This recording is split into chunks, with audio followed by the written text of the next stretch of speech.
నమస్తే. మే 8వ తేదీన పేట్ బషీరాబాద్ పోలీస్ స్టేషన్లో ఒక అమ్మాయి, మైనర్ అమ్మాయి బండి భగీరథ్ పైన, బండి సంజయ్ కొడుకు బండి భగీరథ్ తనను వేధించిండు.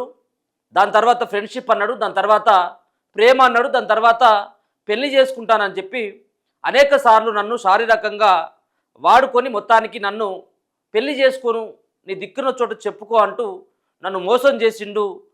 నన్ను వేరే వేరే పార్టీలకు తీసుకువెళ్ళి వేరే వేరే ఫామ్ హౌస్లోకి తీసుకెళ్ళి పలుమార్లు నా పైన అత్యాచారం చేసిండు అంటూ పేట్ బషీరాబాద్ పోలీస్ స్టేషన్లో మే 8వ తేదీన భగీరథ్ పైన కేసు నమోదైంది.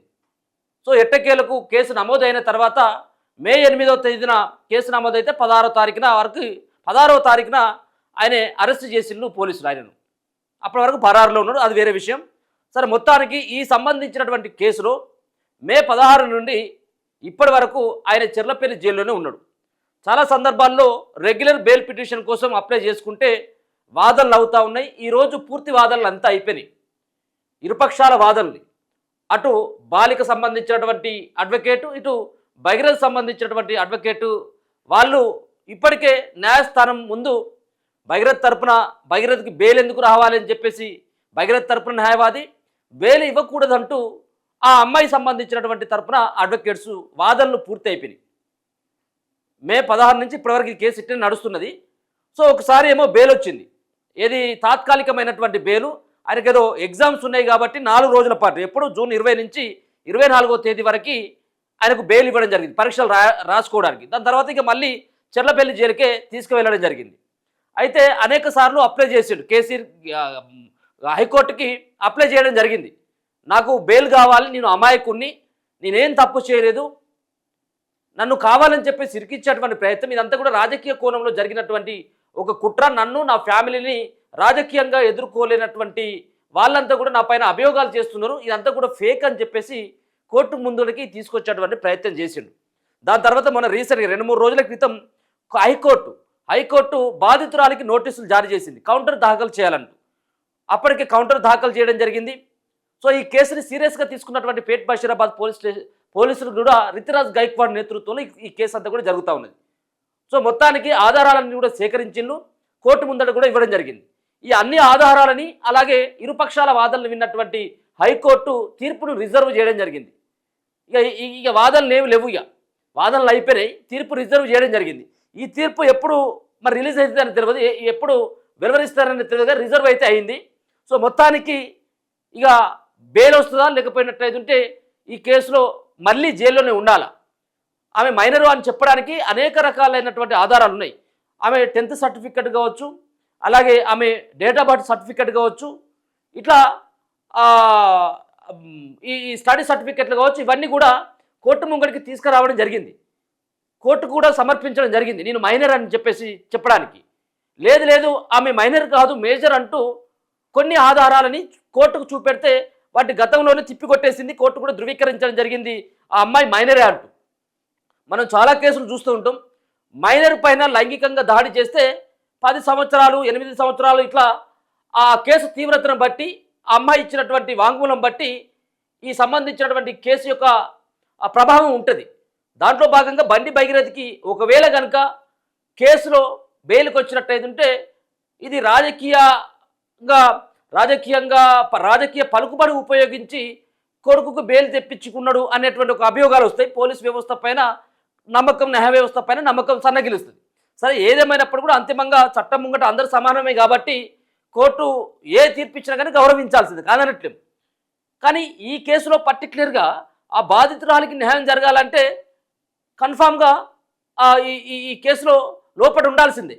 మనం చూసినాం, గతంలోనే చూడడం జరిగింది. ఈ సంబంధించినటువంటి అంశం అంతా కూడా ఇరు కుటుంబాలకి, ఒక పక్కనేమో ఆ అబ్బాయిని భగీరథ్ అమ్మాయి సంబంధించినటువంటి ఫ్యామిలీతో టూర్లకు వెళ్ళిండు. దాని తర్వాత ఈ కేసు ఇది ఎప్పుడైతే ఆ అమ్మాయిని వదిలించుకోవాలని చెప్పేసి ప్రయత్నాలు జరుగుతూ ఉన్నాయో, అదే సందర్భంలో తన తండ్రి వద్దకు కూడా ఈ కేసు పోయింది. వాళ్ళని సామరస్యంగా దీన్ని క్లోజ్ చేద్దామన్నటువంటి ఒక ప్రయత్నాలు జరిగినాయి. రకరకాలైనటువంటి ఈ అన్నీ కూడా తెర మీదకి రావడం జరిగింది. సో ఎట్టకేలకైతే మొత్తానికి పోలీసు స్టేషన్ మెట్లు చాలాసార్లు ఎక్కిన తర్వాత మొత్తానికి ఆ బాధితురాలి యొక్క స్టేట్మెంట్ రికార్డు చేసుకోవడం జరిగింది. ఆమె ఇచ్చినటువంటి పిటిషన్ తీసుకొని కొన్ని కేసులను నమోదు చేసిండ్రు. దాని తర్వాత మళ్ళీ కొన్ని యాడ్ చేసి మొత్తానికైతే పోక్సో కేసు నమోదు చేసిండ్రు. ఆ అమ్మాయి మైనర్ అని చెప్పేసి తేల్చేయడం జరిగింది. చూడాలి ఈ రిజర్వ్ అయినటువంటి తీర్పులో ఎప్పుడు ఇస్తారు, ఎట్లా ఉండబోతా ఉన్నదని ఒకసారి మనం ఆయనకు బెయిల్ వస్తుందా లేకపోయినట్టయితే ఉంటే జైలులో ఉంటారనేది మనం అప్పుడే చూసుకోవాలి. పోక్సో కేసులో నిందితుడిగా ఉన్న బండి భగీరథ్ బెయిల్ పిటిషన్పై తెలంగాణ హైకోర్టులో వాదనలు ముగిసిపోయినాయి. భగీరథ్కు బెయిల్ మంజూరు చేయవద్దని బాధితురాలి తరపున న్యాయవాదులు వాదనలు వినిపించారు. భగీరథ్కు బెయిల్ వస్తే సాక్షులను ప్రభావితం చేసే అవకాశం ఉందని కోర్టులో ఫేట్ బషీరాబాద్ పోలీసులు కౌంటర్ దాఖలు చేశారు. నిందితుడిపై బాలిక తల్లి ఫిర్యాదు చేయగా పోక్సో కేసు నమోదు చేశామని తెలిపారు. బాలిక వాంగ్మూలాన్ని నమోదు చేశాక ఆరోపణలు తీవ్రంగా ఉండడంతో అభియోగాలను సవరించినట్లు పోలీసులు తెలిపారు.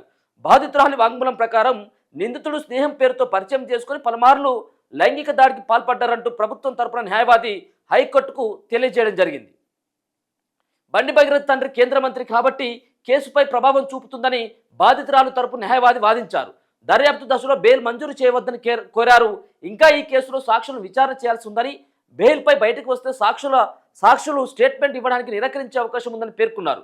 బండి భగీరథ్ జైల్లో ఉన్నప్పుడే కేసు విచారణ పారదర్శకంగా జరుగుతుందని కోర్టులో బాధితురాలు తరపు న్యాయవాది వాదనలు వినిపించారు. ఇరు పక్షాల వాదనలు ముగియడంతో తీర్పును హైకోర్టు రిజర్వ్ చేయడం జరిగింది. ఇప్పుడు ఎందుకంటే వీళ్ళకంతా కూడా పొలిటికల్ బ్యాక్గ్రౌండ్ ఉన్నటువంటి ఫ్యామిలీ కాబట్టి ఇంకా సాక్షులని సరే ఆ అమ్మాయి మైనరు, సో అమ్మాయి సంబంధించినటువంటి స్నేహితులు కావచ్చు, లేకపోతే అబ్బాయికి సంబంధించినటువంటి స్నేహితులు కావచ్చు, ఈ పార్టీలో ఈ మొహినాబాద్ ఫామ్ హౌస్ దగ్గర మిగతా కొన్ని ప్రదేశాల్లో వీళ్ళు కలిసినట్టుగా కొన్ని చెప్తా ఉన్నారు కదా.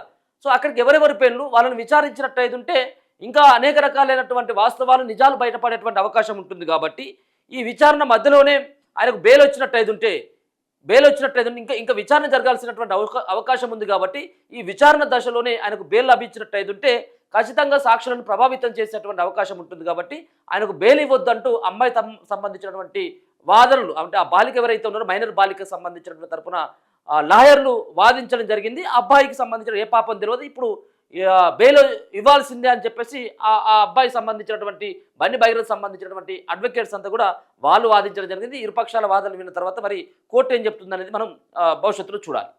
చూస్తూనే ఉండండి మనతో.